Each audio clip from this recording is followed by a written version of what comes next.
안녕하세요. 오늘 제 이혼 이야기를 들려드리고 싶어 사연을 쓰게 되었는데요. 긴 이야기가 될 테니 거두절미하고 바로 시작해 볼게요. 저와 남편은 맞선 자리에서 만나 결혼을 전제로 1년 5개월, 6개월, 대략 1년 반 정도 연애하고 결혼을 하게 됐어요. 결혼 정년기에 잘 아는 어르신의 소개로 만난 남편의 첫인상은 나쁘지 않았고, 4번의 계절을 남편과 지내보니 남은 세월도 함께하면 참 좋겠다는 생각이 들더군요. 그 무렵 남편에게 청혼을 받게 되었고 그 청혼을 수락하며 결혼 준비에 박차를 가하게 되었었죠. 그렇게 결혼을 하게 된 저희는 잘 지냈어요. 물론 시댁과도 잘 지냈어요. 특히 시누이와 사이가 꽤 좋았는데 적당한 거리를 두고 지내긴 하지만 서로 생일을 챙겨주기도 하고 고민거리가 있으면 서슴없이 연락해 고민 상담을 하는 등 외동인 저에게 여동생이 생긴 듯해 기분이 묘하게 좋더라고요. 금전적인 부분에서도 부딪히는 일이 없었던 것이 저희 친정뿐 아니라 시댁까지도 사업을 하고 계셨는데 큰 문제 없이 운영되고 있었고, 그렇기에 두 집안 다 그럭저럭 재력이 있는 편이라 생활이 비교적 여유로웠어요. 결혼을 하고 난 후 양쪽 집뿐 아니라 남편까지도 안 사람은 집안 살림을 잘 이끌어야 한다는 생각이 강했고, 전 그 뜻을 받아들여 일을 그만두고 전업주부로 지내게 되었죠. 뭐 이끌 살림도 없었던 터라 그냥 보통 전업주부와 다를 것이 없긴 했지만요. 남편이 연애할 때부터 저에게 입버릇처럼 하는 말이 있었어요. 혹시나 해서 말인데 시집살이? 고부 갈등? 이런 건 걱정도 하지 마. 우리 엄마가 우리 할머니한테 워낙 시집살이를 호되게 당해서 우리 엄마는 절대 시집살이 같은 거 안 시킬 거라고 나 어릴 때부터 말했었어. 그러니까 괜한 걱정하지 않아도 돼. 알겠지? 이런 남편의 말 때문이었을까요? 결혼에 대한 생각들 중 시집살이에 대한 걱정은 전혀 하지 않았었는데 막상 결혼을 하고 나니 그 온화하고 너그럽던 시무는 온데간데 없이 사라지고 저에게 시집살이를 시켜보려고 시동을 걸고 있더군요. 주로 전화로 제 속을 뒤집어 놓곤 했어요. 아가, 저녁 메뉴는 정했니? 네, 아까 그이가 연락이 와서 김치 콩나물국이랑 쭈꾸미 볶음이 먹고 싶다고 하더라고요. 그래서 그걸로 하려고 장봐왔어요. 뭐? 확실히 우리 민철이가 그걸 먹고 싶다고 한 게 맞아? 그럼요, 어머님. 전화까지 와서 해달라고 하던걸요. 그래? 그건 우리 민철이가 좋아하지도 않는 음식들인데. 혹시 네가 좋아하는 음식인데 민철이가 네 생각을 해서 해달라고 한 거 아니니? 그러지 말고 민철이 좋아하는 음식이랑 레시피 문자로 보낼 테니 그걸로 해서 먹이거라. 꼭 그걸로 해서 먹여. 알겠니? 전 2가지 메뉴 다 좋아하지도 않는데 시모 혼자 소설을 쓰더니 저녁 메뉴까지 정해주더군요.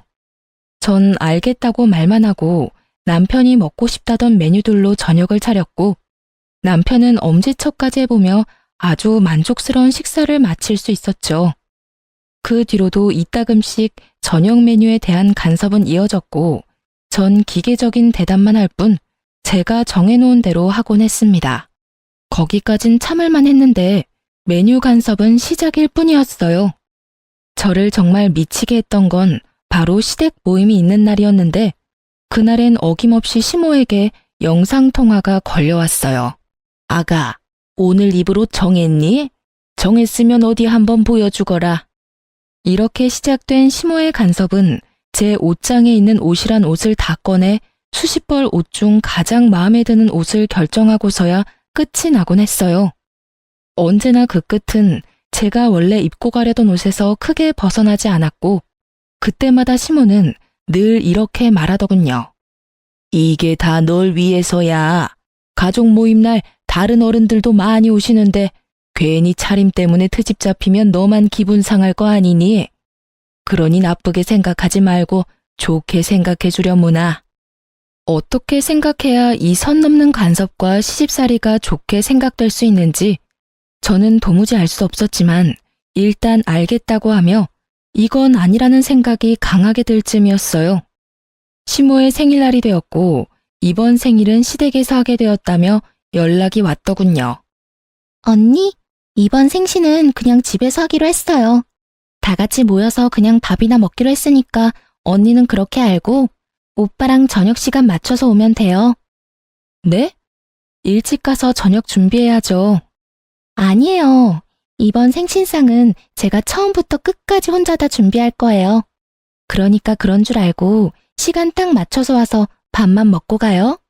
혹시나 일찍 오면 문도 안 열어줄 거니까 행여나 혹시나 일찍 올 생각은 하지도 마세요. 사실 시댁에서 한다길래 걱정이긴 했는데 시누이가 저렇게 나서주니 참 고맙더라고요. 하지만 막상 저녁 시간이 다가올수록 마음이 불안한 것이 점점 불편해졌고 걱정스러운 마음에 시누이가 말한 시간보다 조금 일찍 혼자 시댁으로 향하게 되었어요.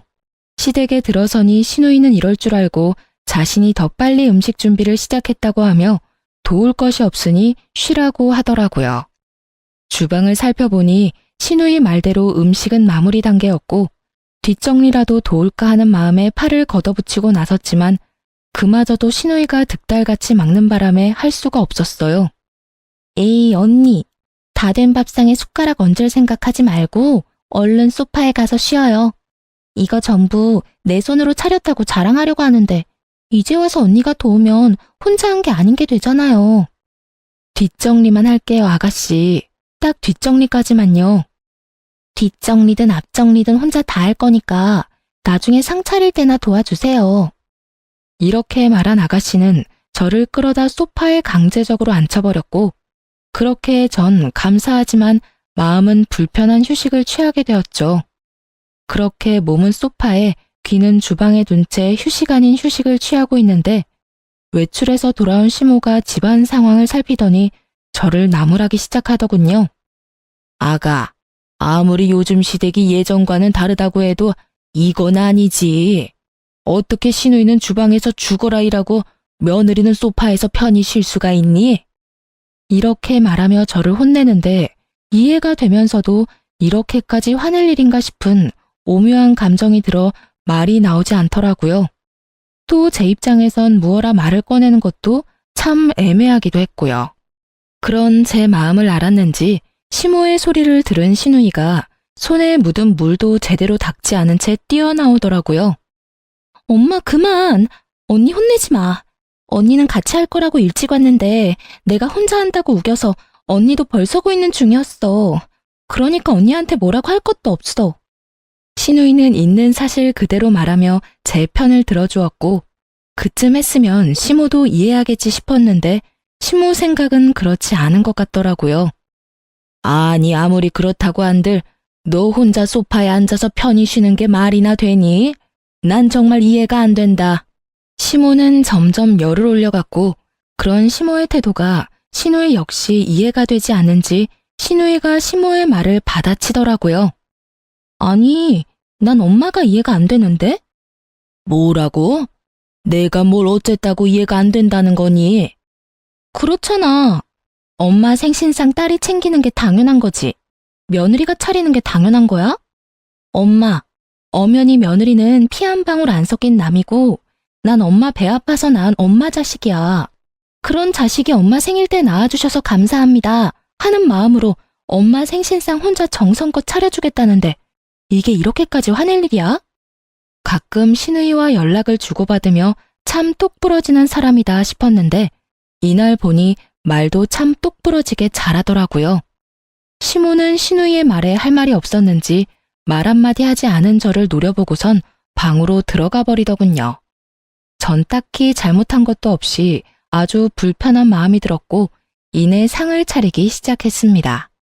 시누이는 그 당시 결혼을 앞두고 있어 다이어트를 한다며 저녁을 먹지 않고 있었는데 그날 식사 자리에서도 저녁은 먹지 않을 거라며 자기 밥은 담지 않더라고요. 전 밥을 제외한 음식들을 그릇에 담아 식탁으로 옮겼고 시모는 완성된 음식들의 간을 봐주고 있었어요. 그렇게 상이 완성되고 남편의 옆자리에 앉았는데 제 자리엔 딱 보아도 새밥이 아닌 식은 밥이 떡 하니 있더라고요. 그때 기분 참 더럽더라고요. 황당하기도 했고요. 이 무슨 짓거리인지 말도 나오지 않았어요. 전 당황스러움에 밥엔 손도 대지 않고 가만히 있으니 남편이 왜 그런가 싶어 저를 보다 밥을 발견했고 저보다 더 당황한 남편이 이유를 물어오더군요. 여보, 왜 당신 밥만 식은 밥이야? 저라고 왜 제 밥만 식은 밥인지 이유를 알 수 없었으니 할 수 있는 답이 없었고 저를 대신해 시모가 이유를 말해주더라고요. 아, 그거 밥이 모자라서 한 그릇은 식은 밥으로 펐는데 그게 그쪽으로 갔나 보구나. 밥이 식어서 그렇지 오늘 한 밥이니 그냥 먹어도 돼. 당연하다는 듯 시모는 이렇게 말했고 주방에서 뒷정리를 하고 온 시누이는 분위기가 이상해 보이자 이게 무슨 일이냐고 물어오더군요. 분위기 왜 이래? 무슨 일 있어? 무슨 일은 아무 일도 아니야. 밥이 모자라서 은영이한테 식은 밥을 줬더니 무슨 큰일이라도 난 것처럼 저런다 얘.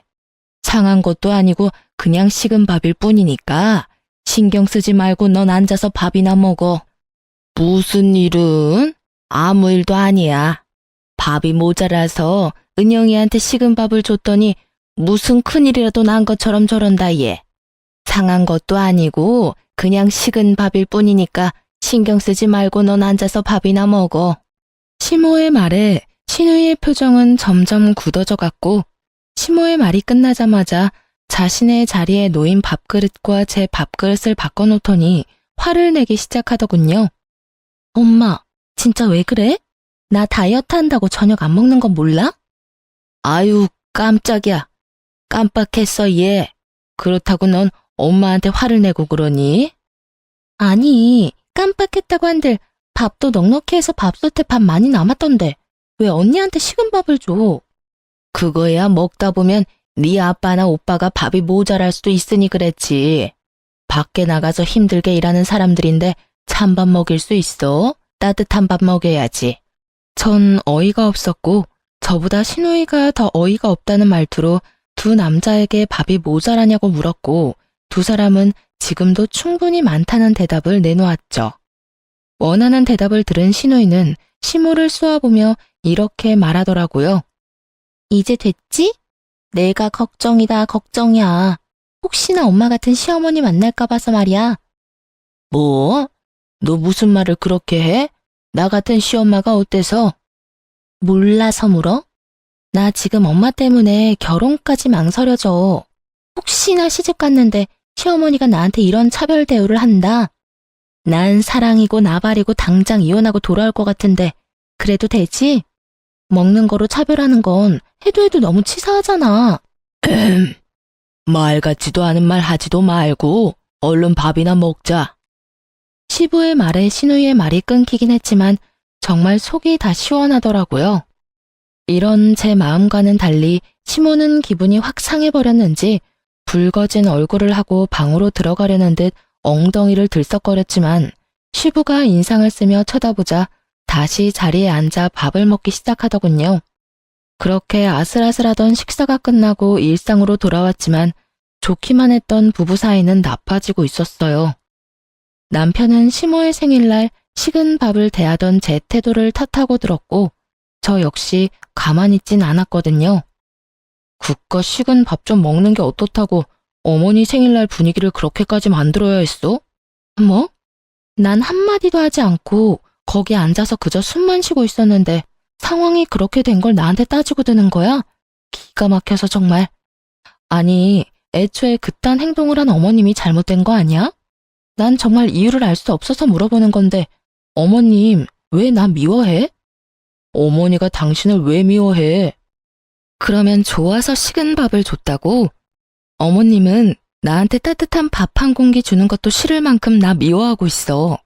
그걸 아가씨도 알고 나도 알고 아버님도 알고 계시는 것 같던데 당신은 왜 몰라? 여보, 어머니가 당신이 미워서 그런 게 아니라 상황이 그래서 그랬던 것뿐이야. 당신도 들었잖아. 혹시나 아버지랑 내가 밥이 모자랄까봐 그렇게 하셨다고. 그러니까 괜한 오해는 하지 말자. 누가 봐도 시모가 저를 미워하는 것이 맞는데 그걸 남편은 괜한 오해라고 하며 좋게 설명을 하고 나서더군요. 하지만 그 말들은 제 귀에 들리지 않았고 남편의 하나마나한 설명들로 풀리기엔 이미 제 마음이 상할 대로 상해버린 뒤였습니다. 자신의 설명에도 제가 여전히 투명하게 굴자 남편은 저를 속 좁은 사람으로 몰아갔고 저흰 처음으로 큰 말다툼을 하게 되었죠. 그날 이후 부부관계는 점점 소원해지기 시작했고 저 역시 사건의 본질은 보지 않고 무조건 제 잘못으로 몰아가는 남편의 행동에 실망감이 점점 커져만 가고 있었어요. 그 와중에도 시모의 시집살이는 계속되고 있었고 저의 인내심의 한계를 넘어서는 일이 일어나고야 말았습니다. 그날은 시모가 함께 백화점 쇼핑도 가고 맛있는 것도 먹자고 저를 불러내더라고요. 갑작스러운 통보에 적당한 변명거리가 없었던 전 하는 수 없이 시모와 백화점으로 가게 되었고 그곳에서 시모는 작정이라도 한 사람처럼 저를 무슨 하녀 부리듯 부려먹기 시작하더군요. 백화점을 돌며 온갖 잔심부름을 시키는 것은 물론 짐이란 짐은 다 제 손에 쥐어주고선 끊임없이 쇼핑하기 시작했고 몇 시간 동안 돈을 써대던 시모는 돈 쓰는 것도 힘들다며 밥을 먹으러 가자고 하더라고요. 저 역시 배가 고팠던 터라 시모를 데리고 백화점 근처 식당으로 갔고 빠르게 주문을 마친 후 시모 물건을 들고 있느라 뻐근했던 어깨를 두드리고 있을 그때였어요. 어머, 아가, 어떻게 하니? 나 지갑이 없어졌어. 아무래도 아까 계산하고 거기에 두고 왔나 봐. 네? 다시 한번 잘 찾아보세요. 가방에 없어요? 그래, 없어. 그러지 말고 얼른 가서 가지고 오렴. 누가 가지고 가면 어떻게 하니? 시모의 지갑은 남편이 첫 월급을 타 사준 지갑으로 의미가 큰 지갑이란 걸 알았던 터라 전 다른 생각은 전혀 하지 못한 채 몸이 반사적으로 움직이기 시작했어요. 백화점에 도착한 저는 마지막 매장에 들러 지갑을 찾기 시작해 시모가 돌았던 매장을 차례대로 돌며 지갑을 찾아보았지만 어디에도 없었고 CCTV라도 돌려봐야 하나 싶어 고객센터로 발길을 돌리는 순간 시모에게서 전화가 오더군요. 아가, 얼른 다시 오렴. 지갑 찾았어. 네? 지갑 찾았다고. 자켓 주머니에 있지 뭐니? 아, 주머니에요? 그래, 10년 감수했다 정말. 어쨌든 지갑은 있으니까 얼른 오렴. 시모의 말에 전 다시 식당으로 향했고 식당에 가니 시모는 제가 주문한 음식까지 다 먹어치운 후더라고요. 아니 정확히는 다 남기긴 했는데 제 음식까지 제가 손댈 수도 없게 다 헤집어 놓은 뒤였어요. 이쯤 되니 알겠더라고요. 이 모든 게 저를 골탕 먹이기 위해 벌인 일이라는 것을요. 시모는 저를 향해 네가 어쩔 건데? 라는 말을 써놓은 듯한 표정을 지어 보였고 저는 저를 왜 이렇게까지 미워하는지는 모르겠으나 이젠 그 이유와는 무관하게 더는 참지 않기로 했죠. 그동안 시모에게 잘 보이려고 했었던 많은 노력들과 식은 밥을 보고서도 불만 한마디 하지 못했던 저의 모든 지난날이 머릿속을 스치며 저는 그야말로 각성을 해버렸던 거죠. 시모는 제가 룸 문을 열고 들어가 자리에 앉아 상황 파악을 끝내자 승리의 표정을 지으며 이렇게 말하더군요. 이제 집에 가자꾸나. 오늘 너무 많이 돌아다녀서 너무 피곤해.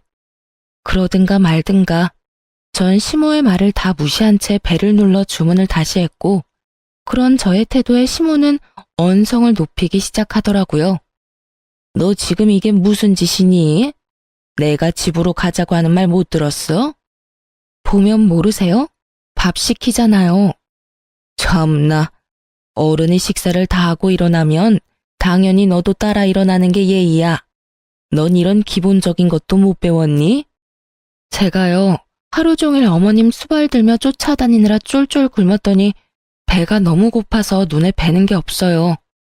그러니까 예의가 있니 없니 그건 어머님 생각하고 싶은 대로 생각하시고 전 일단 밥은 먹어야 하니 기다려 주시던지 먼저 가시든지 편하신 대로 하세요. 정말 눈에 뵈는 게 없더라고요. 하루 종일 쫓아다닌 것도 힘들어 죽겠는데 그 와중에 똥개 훈련까지 받았다고 생각하니 힘든 건 둘째치고 화가 너무 나더라고요. 이런 저의 태도에 시모도 화가 단단히 났는지 팔짱까지 끼고선 이렇게 말하더군요. 뭐? 눈에 뵈는 게 없어? 뭐 이딴 게 다 있어? 아휴, 너의 지금 이런 무례한 태도는 네 친정엄마하고 이야기를 좀 해봐야 하겠구나. 아무래도 네 꼴을 보아하니 내가 네 엄마한테 할 말이 많을 듯하구나. 할 말 많으시면 통화해야죠. 그건 어머님 뜻대로 맘대로 하시고 가실 때 가더라도 오늘 산 저 짐들은 다 가지고 가세요. 두고 가는 물건이 하나라도 있으면 오늘 하루 고생한 저한테 주는 선물이라고 생각하고 제가 다 가지도록 할게요. 그날 시모는 제가 모시고 왔기 때문에 차를 가지고 오지 않았고 혼자 지고 이고 택시를 타기엔 짐이 많았던 터라 시모는 설마 하는 마음으로 단 하나도 챙기지 않고 그냥 가버리더라고요. 시모에게 한 말이 모두 진심이었던 저는 밥을 맛있게 먹고 난 후 택도 떼지 않은 새 상품을 모두 중고로 팔아버렸고 그 돈을 아주 기쁜 마음으로 평소 기부하던 단체에 모두 기부해버렸습니다. 우려, 걱정, 이런 감정은 전혀 들지 않더군요.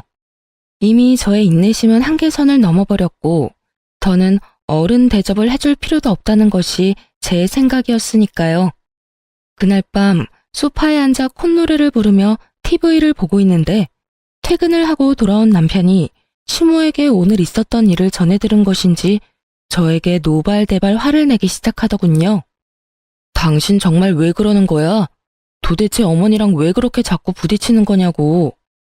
와, 또 내 탓을 하는 거야? 확실하게 집어줄 테니 잘 들어. 하루 종일 종 부리듯 끌고 다닌 것도 당신 엄마고 잃어버린 적도 없는 지갑 핑계로 똥개 훈련 시킨 사람도 당신 엄마야. 그 와중에 밥도 먹이기 싫었는지 남의 음식까지 다 헤집어 놓으며 혼자 식사까지 마친 사람 역시 당신 엄마지. 이게 무슨 말인지 알아? 먼저 수준 낮게 행동한 사람은 어머님이란 이 말이야. 그러니까 따지려거든 나한테 따지지 말고 당신 엄마한테 가서 따지고 나 대신 이런 식으로 다시는 행동하지 말라고 말도 좀 전해줘. 제 말에 남편은 할 말이 없는지 긴 한숨을 쉬며 저를 설득해 보려고 하더라고요. 여보, 그냥 당신이 좀 져주면 안 돼? 그냥 불쌍한 사람이다 생각하고 당신이 좀 더 잘 보이려고 노력해주면 어머니도 당신한테 잘 대해주실 거야. 응? 불쌍한 사람? 당신 눈엔 어머님이 불쌍해 보여? 난 전혀 그렇게 보이지 않아서 말이야. 난 내가 더 불쌍해. 이유 없이 미움받는 내가 더 불쌍하다고. 난 당신 뜻대로 그런 노력할 생각은 추호도 없으니까 나한테 괜한 기대도 하지 마. 제 말을 듣고 있던 남편은 또다시 큰 한숨을 쉬더니 부랴부랴 짐을 챙기기 시작하더군요. 그러면서 하는 말이 한동안 저와 함께 있고 싶지 않다고 하며 시댁으로 가서 지낸다고 했고 전 그런 남편을 말리지 않았어요. 뒤도 돌아보지 않고 집을 나서는 남편을 보는데 참 시모보다 남편이 더 밉더라고요. 어쩌면 저렇게 시모 편만 들 수가 있는 것인지. 괜찮냐? 오늘 많이 힘들진 않았느냐? 고생 많았다. 제 마음을 달랠 수 있는 이 수많은 말들 중 딱 한마디만 남편이 해줬더라면 상황이 이렇게까진 되지 않았을 텐데 말이죠. 누굴 탓하겠어요? 저런 인간인 줄도 모르고 사랑에 눈이 멀어 믿고 결혼한 제가 미쳤었고 제정신이 아니었던걸요. 그렇게 눈물도 나지 않던 밤이 지나고 다음날 아침 일찍부터 시모에게서 전화가 오더군요. 너 어제 산 내 물건 잘 챙겨뒀지? 그거 가지고 집으로 좀 넘어오거라. 아, 그거 전부 저에게 주시는 거 아니었어요? 제가 다 가진다고 했는데도 두고 가시길래 저한테 주는 선물인 줄 알고 다 팔아버렸는데요. 택도 안 뗀 새 상품이라 꽤 제 값으로 받아서 다 기부했어요, 어머님. 덕분에 좋은 일 제대로 했지 뭐예요? 말 그대로였어요. 마음먹고 한 쇼핑이었기에 그 금액이 적지 않았고 시모는 이때껏 들어본 적도 없는 괴성을 지르며 화를 내기 시작하더군요. 너 정말 미친 개야? 그게 돈이 얼만데 뭐? 다 팔아서 기부를 해? 네가 제정신이야? 돈이 썩어나는 게야? 기부를 하려거든 네 돈으로 할 것이지 왜 내 돈으로 기부를 하냔 이 말이야. 어디서 너 같은 게 우리 집에 들어와서는 내 골머리를 썩게 만드는지 이런 미친 거사. 이미 예상했던 터라 놀랍지도 않더라고요. 전 휴대전화를 스피커로 해놓고 시모가 고함을 지르든 노래를 부르든 대꾸도 하지 않은 채 하던 일을 했고 어느새 전화는 끊겨 있더라고요. 그렇게 얼마 지나지 않아 친정엄마에게서 전화가 왔고 그 전화로 전 이혼을 결심하게 되었어요. 엄마, 아침부터 무슨 일이야? 무슨 일 있어요? 무슨 일은 나 말고 너한테 있던데 네 시어머니 전화 왔더라. 아니 무슨 그런 몰상식한 여자가 다 있니?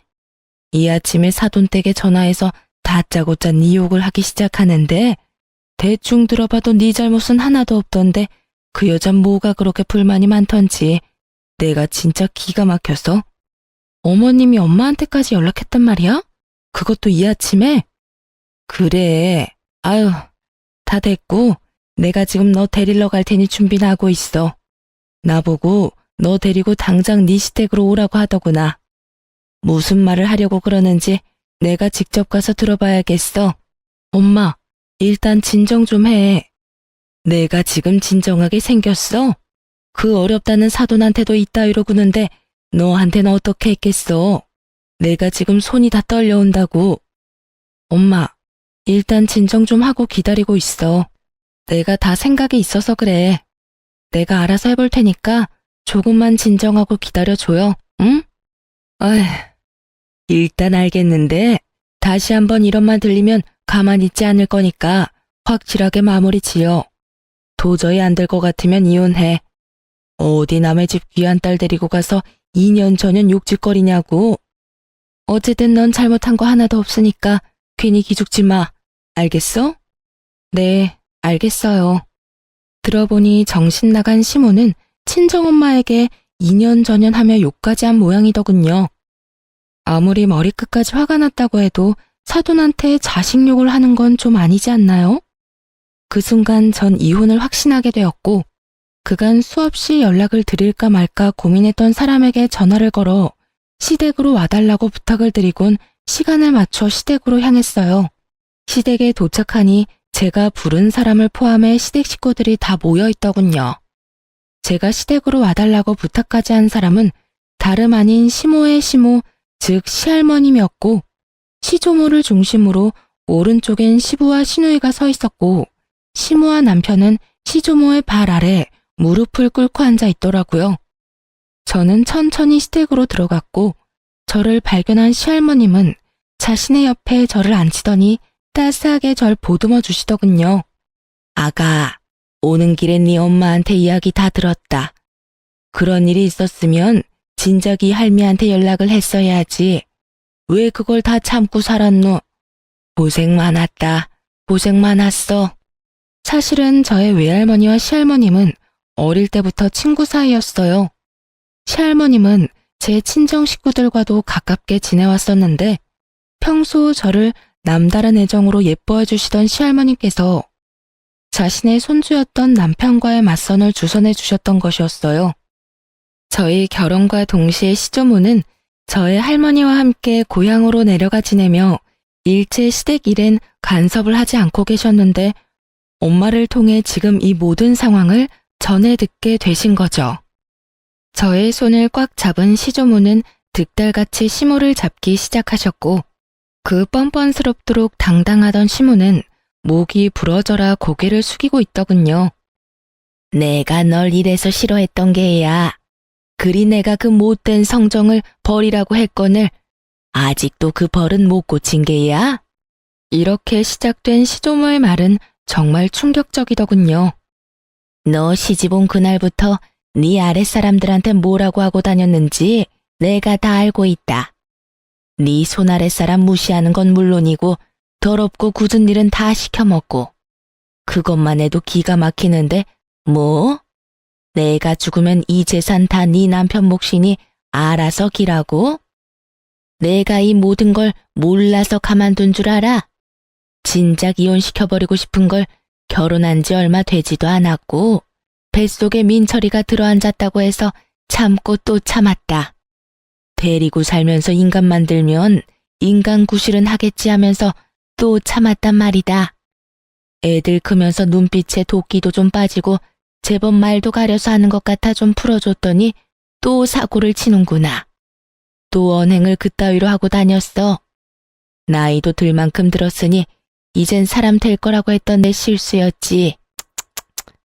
사실 시집살이를 시켰다는 말을 들을 때부터 이상하긴 하더군요. 제가 아는 시조모는 아무 이유 없이 사람을 괴롭히는 사람은 아니었는데 남편의 말론 아무 이유 없이 시모를 쥐잡듯 잡았다고 하니 제가 모르는 시조모의 모습이 있는가 보다 하고 생각했었거든요. 하지만 시조모만 알고 있는 시모의 민낯은 생각보다 더 경악스럽더군요. 시조모의 입에서 자신의 과거가 흘러나오자 시모는 악을 쓰며 역정을 내기 시작했고 그 입에서 나오는 한마디 한마디가 저에겐 참 어이없는 말들이었습니다. 저 역시 며느리가 마음에 들지 않아 사람 좀 만들어 보려고 그렇게 했던 거예요, 어머님. 어머님은 저한테 그렇게 하셔놓고 저는 왜 며느리 길들이면 안 되는 건가요? 이 얼마나 기가 막히고 코가 막히는 말인가요? 시댁으로 오는 내내 될 수 있으면 말을 아끼자 하고 생각했는데 이렇게 상황이 흘러가니 그냥 참고 있을 수가 없더라고요.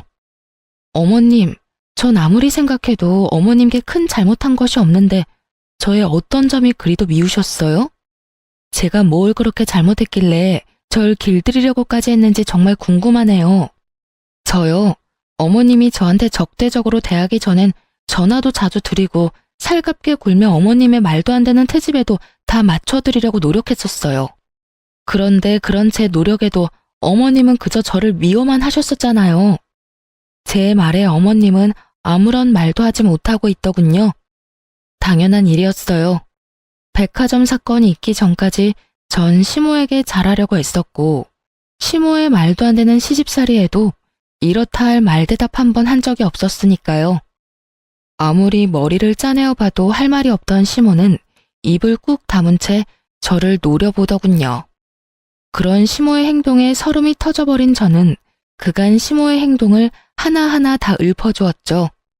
제 말이 길어질수록 시조모와 시보의 얼굴은 점점 굳어져만 갔고 제 말이 끝나자 시조모는 믿을 수 없다는 듯 화를 내시더라고요. 이 말이 다 사실인 거야? 어디서 가짠지도 않게 그딴 짓거리를 한 게야? 네가 사람이야? 어떻게 사람이 어른이 그런 짓을 할 수가 있는 게야? 나도 그리 미운 너한텐 그런 짓은 하지 않았어. 식은 밥을 줘? 하녀 부리듯 부려? 어디서 배운 짓거리야 그게? 이게 다 어머님 때문이에요. 저요, 시집와서 단 하루도 마음 편한 날이 없었어요. 이제 좀 편해지나 싶었는데 어머님이 저 애를 이 집에 들이셨잖아요. 제 입장에선 저 애가 눈에 가시 같았고 그래서 괴롭혔는데 그게 잘못인가요? 네가 마음 편히 지내지 못하게 된 건 다 그 누구의 탓도 아닌 네 탓이다. 멀쩡히 살아있는 시어미를 하루빨리 죽으라고 누가 너한테 기도하라고 시켰니?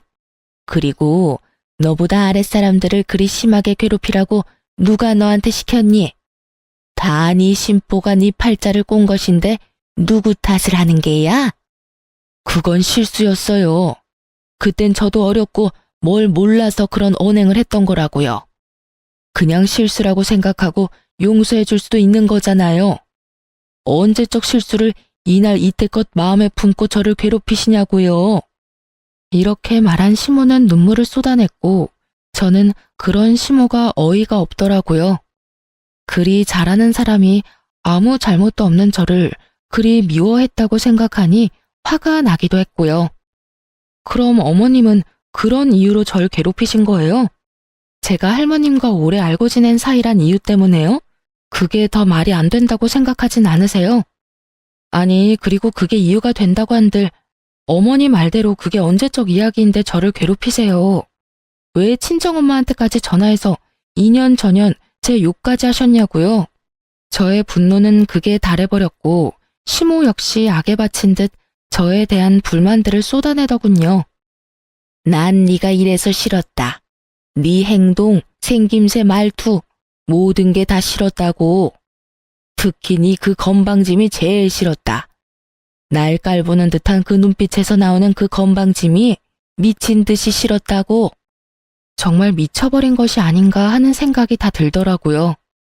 전 정말 맹세코 일이 일어나기 전까진 시모에게 살갑게 대했기에 저 정도 자격지심이면 병이라는 생각마저 들기도 했습니다. 제가 싫다며 소리를 질러버린 시모는 급기야 남편을 보며 이렇게 말하더군요. 이왕 일도 이렇게 됐고 민철이 너 당장 이혼해. 더는 이딴 년이 너하고 사는 꼴은 보기도 싫다. 시모는 결국 이혼이란 말을 입에 올렸고 남편은 되묻기만 할 뿐 아무 말도 하지 않더라고요. 당신 무슨 말이라도 해봐. 당신은 어머님이 이혼하라고 하면 나랑 이혼까지 할 생각이야? 당신은 생각이 없어? 전 남편에게 따져 물었고 그런 제 행동이 또 마음에 들지 않았던 시모는 저에게 무시무시한 태세로 달려들더군요. 이년이 어디서 내 아들한테 그딴 식으로 말을 해. 내가 이년을 그냥. 이러면서 달려드는데 저도 모르게 시모를 밀쳐버렸고 바닥에 고꾸라진 시모를 본 남편이 미쳐 날뛰기 시작하더라고요. 너 진짜 미쳤어. 어디서 시어머니를 밀치는 거야? 당장 이혼해. 나도 너 같은 년이랑 한시도 못 살겠으니까 이혼하자고. 그래, 이혼하자. 그까짓 이혼 해줄게. 변명할 생각도 남편에 대한 미련도 조금의 마음도 남아있지 않더라고요. 전 모든 걸 체념한 채 이혼을 하겠다고 했고 제 말이 끝나자마자 시조모 역시 시부를 보며 이렇게 말씀하시더군요. 아비야, 너도 이혼하거라. 더는 저런 물건이랑 너랑 사는 꼴은 보고 싶지 않구나. 어머니, 그게 무슨 말씀이세요? 이혼이라니요? 이제 와서 이혼이라니 그게 말이 된다고 생각하세요? 그 모진 시집살이 다 견디고 인제야 좀 살만해졌는데 이혼이라니. 전 절대로 이혼 못합니다. 시조모의 말에 시모는 그게 무슨 말이냐며 따지고 들었지만 시부는 그런 시모의 말은 들리지도 않는다는 듯 오직 시조모의 얼굴만 바라보더군요. 지금까지 한 말이 다가 아니란다, 아비야. 저 물건은 고얀 행동뿐 아니라 입으로도 죄를 짓고 있더구나. 시집 온 지 한 달도 채 되지 않은 새색시가 손아래 동서들한테 한다는 말이 저 늙은 할망구는 왜 죽지도 않고 질기게 살아서 자기를 괴롭히는 건지 목숨도 질기다면서 같이 사는 게 고역이라고 하더구나. 그게 사람으로서 할 말이더냐? 내가 그 말을 듣고 당장이라도 내쫓아버리고 싶은 걸 네가 사랑한다고 하니 참고 또 참았는데 저리 제 자식 이혼시키는 꼴을 보니 나도 널 이혼시켜도 될 것 같구나. 당장 이혼하고 저 인간 같지 않은 것들 다 내쫓아내. 더는 내가 벌어 갈고 닦은 곳에서 저딴 것들 호의호식하는 꼴조차도 보기 싫으니.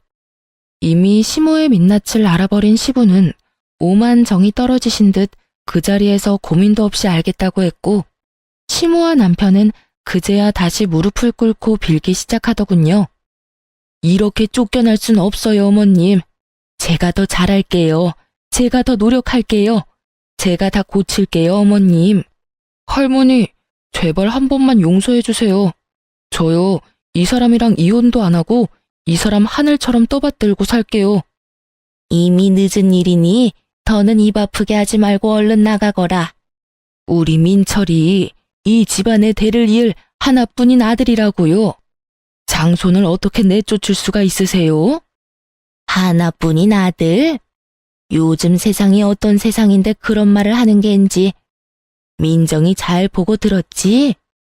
앞으로 할미가 물려주는 재산 어떻게 꾸려나갈 건지 생각해서 이 할미한테 알려주거라. 혹여나 네 어미나 오빠한테 한 푼이라도 흘러가는 순간 너도 쫓겨날 테니 그리하라. 시조모의 통보와 함께 모든 일은 빠르게 진행되었어요.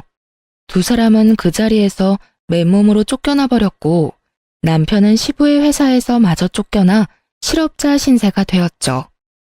거기에다 시모는 그동안 사치스러운 생활을 하며 자신의 친정으로 재산을 빼돌리고 있었던 점이 드러나며 재산은 한 푼도 받지 못하고 이혼했다고 하더라고요. 저 역시 시모와 남편에게 위자료를 받고 이혼을 하게 되었습니다. 그렇게 질긴 악연은 끝이라고 생각했는데 말 그대로 질기긴 정말 질기더라고요. 다름 아닌 전 시모가 저를 찾아왔으니까요. 무슨 일이세요? 아가, 내가 부탁이 있어서 왔어. 부탁이라뇨? 그게 어려운 건 아니고 어머님께 말 한마디만 해주면 안 되겠니? 우리 민철이라도 좀 받아달라고 말이야. 난 어떻게 되든 상관없는데 우리 민철이는 아직 살아갈 날이 많이 남았잖니. 그러니 네가 그간의 정을 생각해서라도 우리 민철이만이라도 그 집에서 살게 해달라고 해다오. 네가 말하면 다 들어주실 게야. 정말 반성해서 흘리는 눈물이 아닌 억지로 쥐어짜내는 눈물인 게 어쩌면 그리도 티가 나는지. 속아주고 싶어도 속아줄 수가 없더라고요. 그래서 전 더욱 단호하게 전시모에게 물었어요. 제가 왜 그래야 하는데요? 자신의 눈물을 흘리며 부탁을 하면 당연히 들어줄 것이라고 생각했는지 저의 단호한 태도에 전 시모는 적잖게 당황을 한 것 같더라고요. 그 짧은 순간이었지만 미간이 구겨지는 것을 제 두 눈으로 봐버렸거든요. 하지만 이내 다시 불쌍한 척을 하며 저에게 애원하기 시작하더군요. 너희 사랑하는 사이였지 않니? 민철이랑 나 오갈 데도 없는 신세다 지금.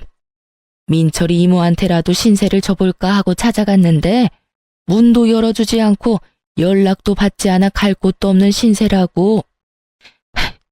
내가 자기들한테 어떻게 했는데? 내가 그간 가져다 준 돈이 얼만데 어떻게 그렇게 연락을 딱 끊을 수가 있는지. 이렇게 벌 받을 만큼 받았으니 제발 이렇게 부탁하마. 민철이만이라도, 응? 그 벌의 양은 누가 정해주었기에 받을 만큼 받았다고 하는 것인지, 받는 사람이 다 받았다고 하면 피해자는 당연히 용서를 해줘야 하는 것인지, 도무지 전 이해가 되지 않더라고요. 전 시모는 물론이고, 전 남편조차 용서하지 않았고, 그랬기에 시모의 그 말도 안 되는 부탁은 들어줄 생각조차 없었죠. 저 이제 그 집이랑은 상관없는 사람인 거 잊으셨어요? 직접 그렇게 만드셨잖아요. 어쨌든 전 이제 그럴 능력도 없고 그럴 마음도 없으니 그런 부탁하지 마세요. 제 말에 이때껏 거짓 눈물로 애원하던 시모는 말이 끝나자마자 제 머리채를 잡고 흔들기 시작하더군요. 워낙 가까운 거리기도 했고 갑작스럽게 일어난 일이라 미처 피할 틈도 없이 머리채가 잡혀버렸고 무슨 힘이 그렇게도 대단한지 아무리 발버둥 쳐보아도 있는 힘껏 잡아준 시모의 소나기에서 벗어나지 못하겠더라고요. 이거 나요. 노라고요. 너 인연 오늘 너 죽고 나 죽는 날이다. 그런 부탁을 하지 마. 오냐, 네 말대로 그런 부탁은 이제 할 일이 없을 거다. 오늘 너 죽는 날이니까 말이다. 저는 고함 소리와 함께 전 시모 역시 고함을 질러댔고 무슨 일인가 싶어 나온 옆집 분이 경찰에 신고를 해주신 덕에 시모의 손에서 벗어날 수 있었습니다. 그렇게 전 시모는 경찰서로 끌려갔고 다신 저를 찾아오지도 찾지도 않겠다는 각서를 받고 합의를 해주었어요. 그 후 소식을 전해 들은 시누이에게서 연락이 왔더라고요. 언니, 이야기 들었어요. 괜찮아요? 네, 좀 놀래서 그렇지 다친 곳은 없어요. 다행이다. 이야기 듣고 얼마나 놀랐는지 몰라요. 제가 엄마랑 오빠 살 작은 집 얻어줬으니까 앞으로 언니 찾아갈 일은 없을 거예요. 아가씨 마음 이해 안 되는 건 아니지만 할머니 알면 어쩌려고 그랬어요? 모르긴 몰라도 크게 화내실 텐데. 아, 그건 걱정 마세요. 할머니하고 아빠한테 다 허락 받고 얻어줬어요. 제 딴에는 마지막 효라고 생각하고 해드린 건데 엄마는 그게 시작이라고 생각했는지 이것저것 요구가 많아지더라고요. 그래서 저도 연락 끊어버렸어요. 언니도 알다시피 제가 오빠처럼 엄마 사랑받으며 자란 자식도 아니고 낳아주시고 키워주신 값은 다 했다고 생각해서요. 쉬운 결정은 아니었을 텐데 아가씨도 마음고생 많이 했겠네요. 괜찮아요? 네, 전 생각보다 괜찮아요. 저보단 오빠가 큰일이죠 뭐. 제가 유일한 희망이자 마지막 돈줄이었을 텐데 저마저 연락 끊었더니 들리는 소문엔 어디 작은 회사에 취업은 했다고 하더라고요. 그런데 뭐 버텨내겠어요? 한평생 고생이란 모르고 편하게만 살았는데. 뭐 이제 알아서 잘 살기만을 바라야죠. 그렇게 말을 마친 신우이는 앞으로 언니 동생하며 지내도 되겠냐며 저에게 조심스럽게 물어왔고 전 알겠다고 했어요. 앞서 말했다시피 동생 하나 생긴 기분이 좋기도 했고 저를 잘 챙겨주었던 신우이와 계속 연락하며 지내고 싶기도 했거든요. 신우이뿐 아니라 할머니와도 가끔 보고 지내고 있어요. 저를 만날 때마다 제가 그런 일을 겪게 된 것은 할머니의 책임이 크다며 자책 아닌 자책을 하시더니 어느 날엔 할머니의 건물에 소품 가게를 하나 차려주시더라고요.